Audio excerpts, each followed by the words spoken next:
वासाची किंमत. एका चतुर मुलीने आपल्या हुशार बुद्धीने हलवायाला कसा धडा शिकवला याची गोष्ट आहे वासाची किंमत. कुंदापूर जवळच्या उंबराच्या वाडीत शिवानी राहायची.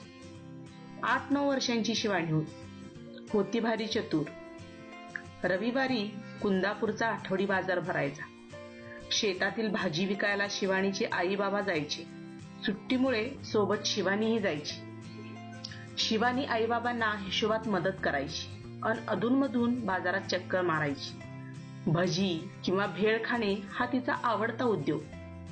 एका रविवारी अशीच फिरत फिरत शिवानी बाजारातल्या मिठाईच्या दुकानापाशी आली. मिठाई पाहत ती सहज उभी होती. अरे वा, किती छान वास येतोय.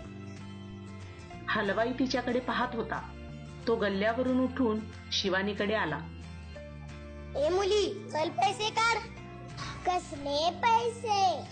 मगापासून माझ्या मिठाईचा वास घेतेस, त्याचे पैसे. हो, पण मिठाईचा वास तर येणारच ना, म्हणून काय वासाचे पैसे द्यायचे? पैसे दिलेच पाहिजे म्हणून हलवाई ओरडू लागला. हळूहळू बघ्यांची गर्दी जमली. काय माणूस आहे हा, नेहमी असंच काहीतरी विचित्र वागतो. वासाचे पैसे खुळाच दिसतोय.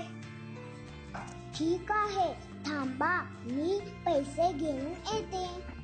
आई, भाजी विकून आलेल्या चिल्लर पैशांची थैली दे ग मला.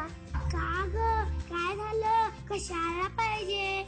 अगं आई, ती एक गंमतच आहे, तू पण चल.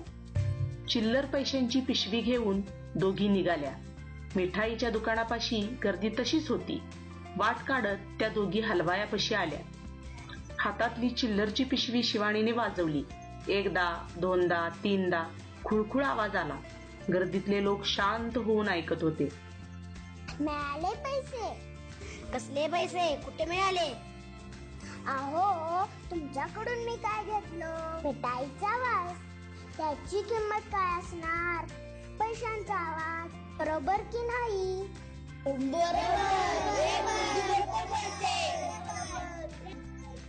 तर मित्रांनो, आहे ना आपली शिवानी हुशार?